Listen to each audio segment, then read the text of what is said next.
It's Rell, and let's dive into Pirate 101, King's Isle Entertainment's long-running pirate, minus the brutal stuff real pirates did, themed MMO.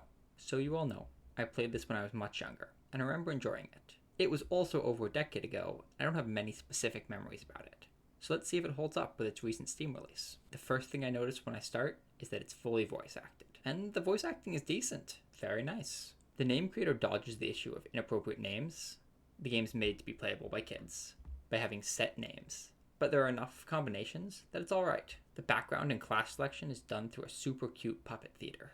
The character creator is pretty simple, but the addition of being able to customize your flag is a nice touch. One thing I didn't like is that the clothes you pick out are tied to your starting gear, so they change almost right away. There is a system for tying stats to different looking clothes, which I like, but you might not find it until after you've sold your starting style.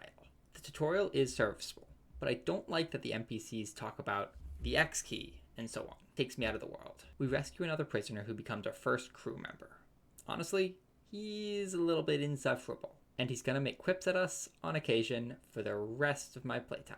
It's not so often that it's game breaking, but why make a squad mate who's condescending to the player? We meet our captors, the spy master of the Armada, and we are introduced to the combat. You and your crew, up to 3 characters you control, take on enemies on a grid in a turn-based system. It's strategic enough to make your decisions matter, but not too complicated as to make you do a ton of math. The skills and attacks have some cartoonish, but pretty decent animations.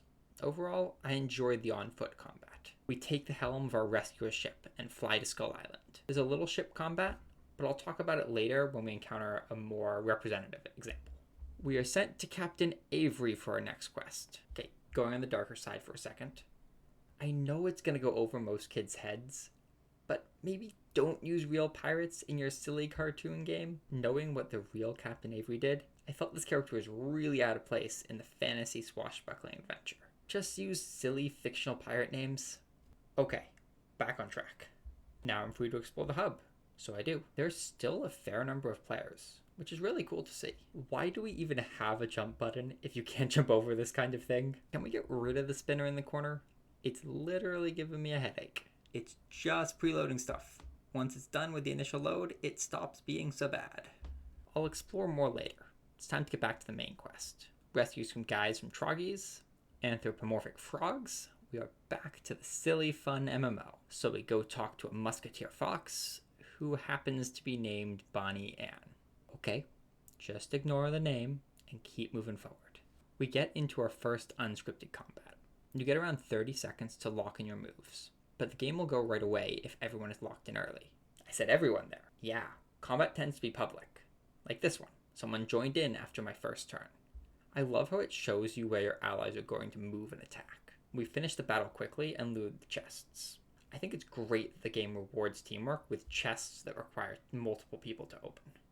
There's no gameplay relevance to it, but I appreciated the gangster frog with guns, so I just wanted to put him in here. I like that we can change the order the crewmates are drawn into combat. I prefer the gun fox to the condescending martial arts crane. The game's area transitions can be a bit immersion breaking. We are finding a hidden temple behind a waterfall, and we have to cut away some vines. Except there's no animation for it, and we get a silly loading screen right after. Jumping is still not functional. I love the chests scattered around the map that need multiple pirates to open, encouraging grouping. I'm honestly quite enjoying the atmosphere of the temple. The art's decent, plenty of threatening enemies, if they don't aggro particularly hard. We meet a dog pirate named Sergeant Shepherd. See, fun names. More of this, please. Now it's time for the first boss fight. We can either start a 10-second timer and anyone who is there right away can join, or we can start a 2-minute timer waiting for pirates to join. People can actually join from the board back at Skull Island, just to support you. I really like how it decreases the effort needed to team up. We kinda steamroll the first boss fight, so let's just jump to the next one. I end up going in on my own, but our friend, Sergeant Shepherd, joins us. This fight is actually really cool, showcasing all the interesting abilities characters can have. While I wasn't really at a risk of losing, the difficulty in these fights is definitely ramping up.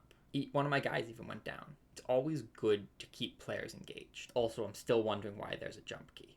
This is where I had stopped for the day. When I came back, I had a pleasant surprise. There's an automatic, fully voiced recap to get you right back into the story. Absolutely awesome. Next, I continue to explore the town. Like most MMOs, there's a bit of a side quest overload, but no worries. We get our own room that we can add furniture to, and it doubles as a bank. Captain Avery has promised a ship for helping out, but he gives the less than presentable one. Our next quest is to hunt down some guy's treasure. How did he make his fortune? We are told through the same adorable puppet theater by smuggling yum fruit, which he made the drink yum. Well played, game. Kept it kid-friendly, but also there's yum. We go find the trainers. All the characters' class skills are free to learn. You can get other classes' skills, but they're limited by practice points. It's a nice way to customize the player's build. We get some more crewmates, all of which I still like more than the condescending crane. We sail to a new island, pick up a bunch of side quests, and continue on our main one. Now, here's where I run into our first paid quest. Now, I fully understand you can't have your whole game be free, and I have no complaints about monetizing games, as long as it's done ethically. One issue, the first thing you see upon trying to enter is an error message, and it covers up the pop-up saying it's a paid quest, with one of the options being quit. This fully closes the game. Why does it do that? I actually thought the game had crashed. Now the bigger issue. For online games that are still getting updated, I fully support monthly memberships. You gotta pay for servers and staff. However, the first option the game presents is to buy this quest for premium currency. With the game being aimed at kids, it would be totally reasonable for a non-tech savvy parent to get tricked and buy this honestly pathetic amount of content. So what's the fix? Just say it's members only content. I'm happy to pay for your game. Just don't try and trick people. Speaking of trying to trick people with awful monetization, the shop. There are some cosmetics. Pay money for personal style. Excellent. But that's about all that's good. It's blatant pay to win. Items with stats, companions, and most egregiously, cute pets for kids to beg their parents for. Got the standard scummy buyer currency and awkward pack sizes to hide the real cost of items and make you overpay for whatever you wanted.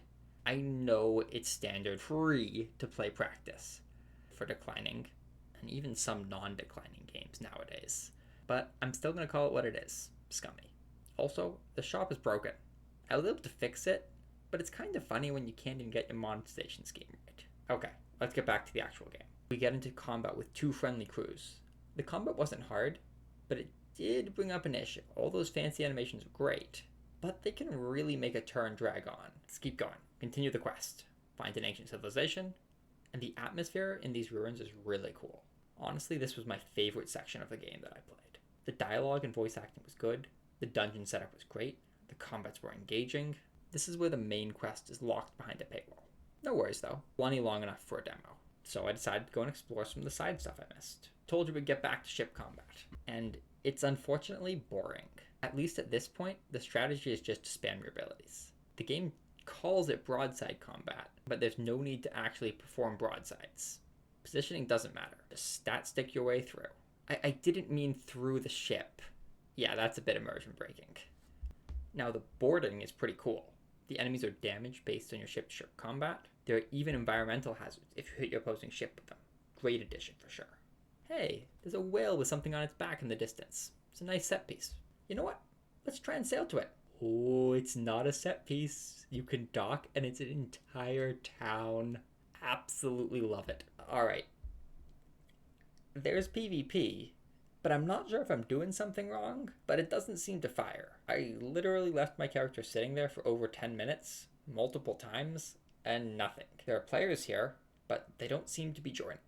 I mentioned this earlier, but I love the Team Up Ledger. A really nice way to get people playing together. There are a bunch of minigames, but they aren't very interesting. They're functional, but boring. So is Pirate101 worth playing? Its monetization scheme is a bit scummy, but if you know how to handle it, the game can be played casually for a reasonable price. If you're looking for a silly, low-intensity, family-friendly MMO, it's not a bad option. Thanks for sticking around to the end, and I hope you have a wonderful morning, afternoon, evening, or night.